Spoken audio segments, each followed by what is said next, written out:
Welcome back to Green is Good, and I'm so excited to have with us today Ira Baseman. He's the president of Community Recycling. Welcome to Green is Good, Ira. Thank you very much, John. I appreciate the opportunity. Hey, Ira, before we get talking about all the important and great work you're doing at Community Recycling, can you share with our listeners a little bit about the Ira Baseman journey and story leading up to getting involved with Community Recycling? Absolutely. I think it's really best described as sort of having the entrepreneurial DNA. I was raised in a household where my father was involved in many different businesses along the way, and there wasn't anything that wasn't possible. There was always a new opportunity, always a new business interest, and I learned at a very young age about making things possible, and that really has been in my thinking from day one. And despite the fact that I was encouraged and maybe coerced is maybe the wrong word, but to go into a professional degree, practicing law, and working in Washington, D.C. and Philadelphia with a large corporate law firm, right. I had always harnessed and harbored the entrepreneurial spirit. It was after sort of the reality struck that the practicing law was not my long-term interest, I decided to seek other opportunities. I thereafter went into the homebuilding business, joining a large publicly traded luxury homebuilding company, where I was really given a business education. I had come through the legal world, but in very short order, I was given the tools and resources to learn what it meant to succeed in the business world. I spent 7 years doing that, did a lot of great things for that company, but realized at the end of the day that it was not mine. And so I sought after something different. I left that company with the idea that I was going to build my own company. And thereafter, I started a tech company in the first .com revolution, which was a venture-backed company that grew rapidly and was going to the moon. Certainly, that was everybody's expectation, but as the world knows, the market corrected. We sold the company, fortunately, before too long, and I was back into the world of building my next invention, as it were, which started with the entry into the clothing recycling world through the establishment of a thrift store in Philadelphia. This goes back about 15 years. I had this desire to create something new and different for the retail thrift community, professionally managed, clean, beautifully designed, and a ultimate experience around thrift shopping, really changing the way people think about thrift. And this goes back at the time when people were still accustomed to dark, dingy thrift stores. Sure. The thrift business was exciting to build, but the retail world was certainly not one that I was more or less inclined to. I ended up gaining a great deal of experience about that industry and learning about the whole industry, the entire life cycle from the recycler side all the way through to the end user, the recipient of that material, whether in the thrift store or elsewhere around the world. And I sold the thrift to Goodwill and proceeded to focus on what I thought was really the most fascinating part of the business, which was the acquisition of material, the engagement of recycling, sort of on a global scale, and that was the birth of community recycling. It's been a journey, and so one that I have been passionate about for the last 14 years. And I love your tagline, people recycling for people. And thank you very much. It really informs everything that we do. I love it. It is the most fundamental concept that is really lost on many people when you think about recycling. And the most traditional recycling is paper, glass, plastic, and certainly now in our world, other good stuff that we recycle. But there is inherent in clothing, shoes, and accessories and the like, the opportunity of connecting people, of really making a difference, not only in your local community, not only in our country, but across the world, by inviting people to think about reuse, inviting people to think about the life cycle of their favorite shoe or favorite shirt, and it is ultimately about people. And that concept of focusing on people, humanizing recycling, informs everything we think about and everything we do, from social media all the way through the engagement we have with recyclers all over the country and around the world to the recipients of that material. I love it. And for our listeners who just joined us, we've got Ira Baseman. He's the founder of Community Recycling. And to learn more about his great business, go to www.communityrecycling.biz, communityrecycling.biz. I'm on your website now. It is beautiful. Ira, share a little bit about your definition of the reuse movement so our listeners understand when you say reuse movement, what do you mean by that? Reuse is the most powerful and impactful part of the recycling triangle. When we think about reuse, let's think about the value that has economically, environmentally, and personally or socially. The idea of reuse is that we have, as a country certainly, the opportunities that many others don't, and we are blessed with affordable clothing, affordable shoes, and the like. The idea is that this material that we take for granted has life and has opportunity well beyond our short engagement with it. And it's about the opportunity of creating a relationship through recycling. It's about building the connection of recycler and recipient through reuse. Reuse is a personal connection, but it also has the most impact environmentally. From a carbon footprint standpoint, reuse is the most powerful. The EPA just recently came out with a study that clothing recycling is equivalent to taking, on an annual basis, about 1 million cars off the road every year. It is more impactful to the environment than plastic and glass recycling combined. Reuse is the sort of the glue that holds together what we do, and it is more important than anything else in teaching people about the impact. It's about really bringing to the fore the value that we are building environmentally and economically and personally. Got it. And what are some of the programs, when you say community recycling, explain some of the siloed programs, the engagement programs that you offer at your company? Sure. Over the last several years, we've developed a portfolio of programs that really fall into 4 different categories, as it were. The most the oldest of them, and the one that really has gained some really fantastic visibility and traction, pardon the pun, is a program that we started a couple of years ago called Shoebox Recycling. Shoebox Recycling is a program that really marries the concept of the note in the bottle to shoe recycling.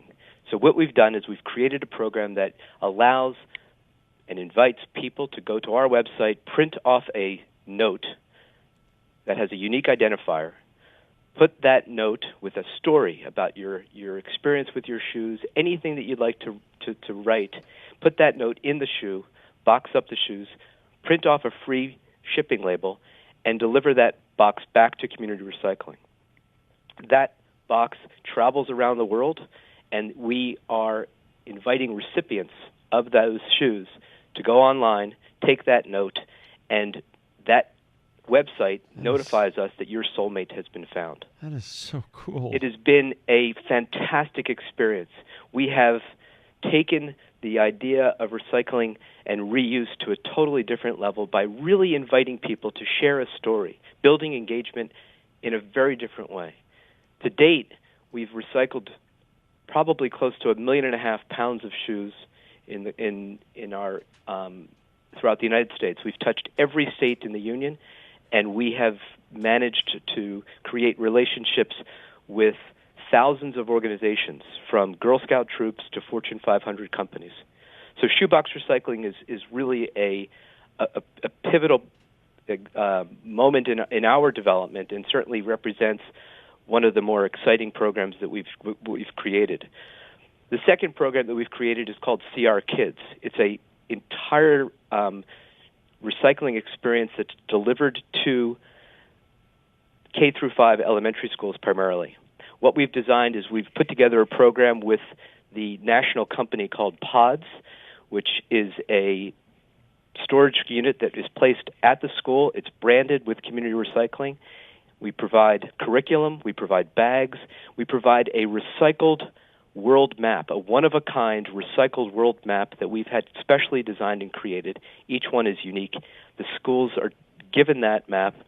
The schools are invited to engage in the recycling and reuse movement, and if they hit a certain target of recycling, which is 5,000 pounds, we provide the school with an iPad, and we've partnered with Skype in the Classroom to connect that school with a classroom around the world where the recycling ends up.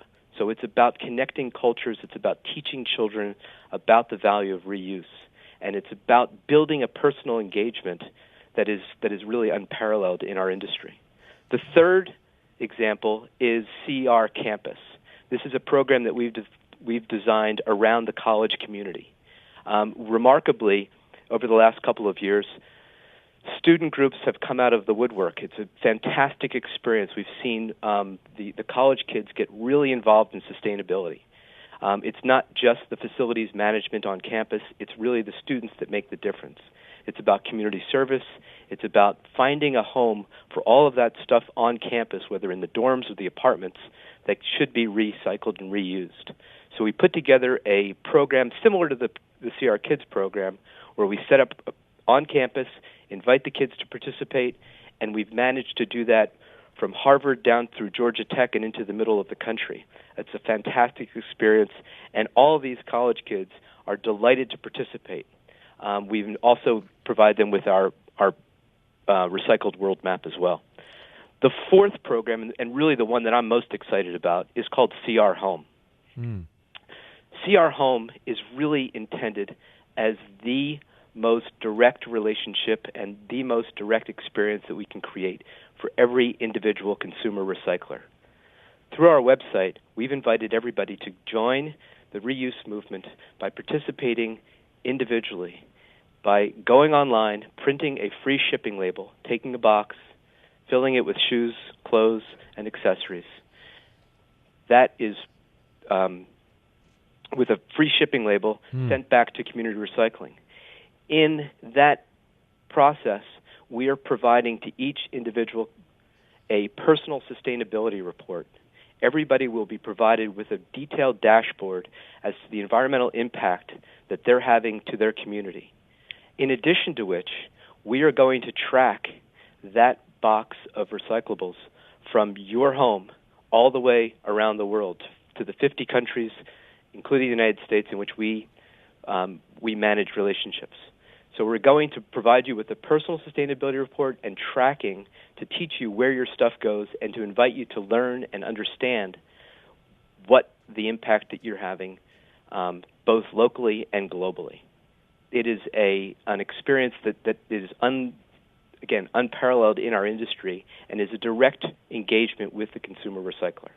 Unbelievable, Ira. I'm blown away about all the unique paradigms and collaborations you've created.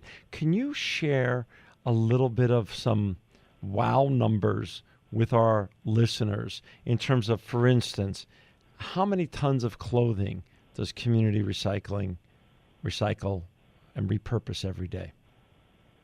Well, we manage. Let me just start by putting this in context. Sure. It is estimated that every individual in our country discards approximately 70 pounds per year, which is 22 billion pounds of clothing, shoes, and accessories that are put into the waste stream. That is an enormous amount of material. Just to be clear, 70 pounds of textiles each a year. Precisely. Okay, got it. Got it. Right. Yeah. So 70 pounds per person per year. Okay. Which is equivalent to 22 billion pounds per year. Unbelievable. Wow. Only 15% of which are recycled. Wow. There's a huge opportunity for change in our thinking, and a huge opportunity for really everybody to make a simple difference by just thinking about the opportunity and thinking about what reuse can mean.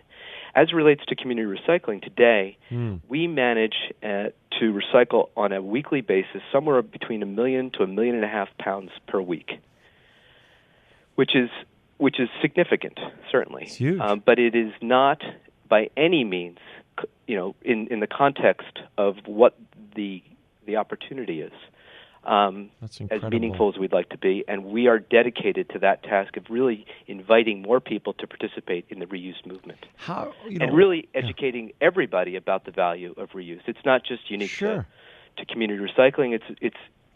It's evident in our relationships that we enjoy with our partners. A lot of the companies that we're working with, and a lot of the retailers and large organizations are now talking more about sustainability than ever before. Yep.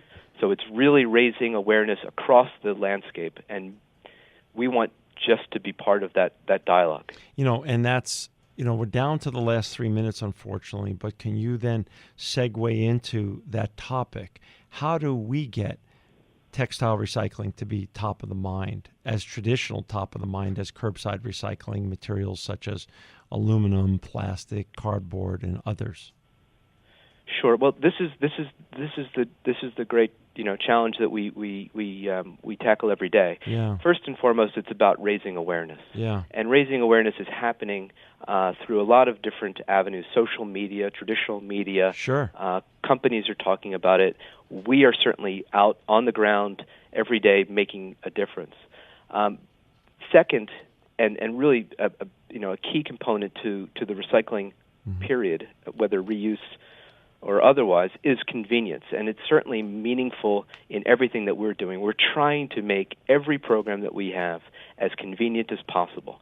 And third, it's about engagement. It's about an experience that we're building around the human, personal act. The simple act of recycling can make a huge difference. So marrying all of those items together, awareness, convenience, engagement, is all about making a difference. Got it. I like it. And name some of, please, the retailers that are involved with you, the sustainable retailers that are involved with you, and what are some of the benefits to the retailers in terms of collaborating with community recycling and getting involved more with the reuse movement? We recently launched the CR Home program through our first retailer called Original Penguin. It's a brand that is really gained some recent notoriety, and it is a tremendous experience. Awesome. The experience that we've built around CR Home for the retailer is very different than what the traditional opportunities have been in the past.